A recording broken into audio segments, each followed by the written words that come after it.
बिस्मिल्लाहिर्रहमानिर्रहीम। अस्सलाम वालेकुम डियर ऑडियंस।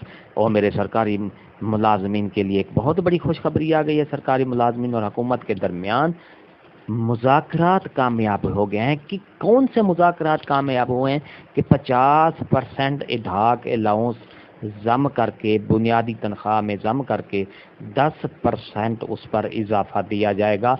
कब दिया जाएगा ये पूरी तफसील आपको आगे वीडियो में मिलेगी। वीडियो को आखिर तक देखना, स्किप नहीं करना। इससे पहले अगर आप हमारे चैनल पर नए हैं तो सब्सक्राइब करें। रेड बटन आपके बिल्कुल सामने है, उसके साथ बेल आइकन के बटन को लाजमी प्रेस किया करें ताकि हमारी वीडियो का नोटिफिकेशन जल्दी और आसानी से मिल जाया करे।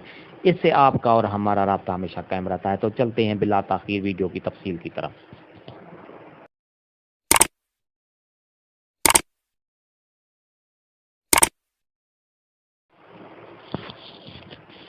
डियर ऑडियंस और मुअज़्ज़िज़ नाज़रीन, सरकारी मुलाजमीन और हुकूमत के दरमियान मुज़ाकरात कामयाब हो गए हैं। सरकारी मुलाजमीन के बार बार एहतजाज की कॉल और धरनों की वजह से आखिरकार हुकूमत ने मुलाजमीन के मतालबात तस्लीम करने पड़ गए हैं। वफाकी मुलाजमीन के 50% इधाक अलाउंस को बुनियादी तनख्वाह में जम करके उस पर 10% इजाफे का फैसला किया गया है। और इसी तरह सूबाई मुलाजमीन की तनख्वाहों और पेंशन में इजाफा भी वफाक की तर्ज पर पंजाब हुकूमत और बाकी सूबों में किया जाएगा। इस इजाफे का इतलाक सिर्फ और सिर्फ बजट 2022 और 23 में किया जाएगा। आपको अगर हमारी वीडियो अच्छी लगी है, नई अपडेट अच्छी लगी हो तो लाइक करें। सब्सक्राइब का रेड बटन आपके बिल्कुल सामने है, उसके साथ ही बेल आइकन का बटन है। जब प्रेस करेंगे तो हमारी वीडियो का नोटिफिकेशन जल्दी और आसानी से मिल सकेगा।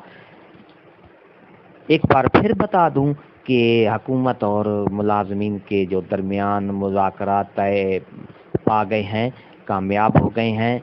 और हुकूमत जो है आइंदा आने वाले बजट में मुलाजमीन की जो तनख्वाहों में इधाक रिलीफ अलाउंस हैं उस पर जो है उस पर 10% इजाफा करके तनख्वाहों में इजाफा दिया गया। और हुकूमत ख़ास तौर पर पेंशन में खातिर खा इजाफा करने जा रही है। इससे तो डियर नाजरीन, अगर आपको ये हमारी वीडियो अच्छी लगी है तो लाइक करें।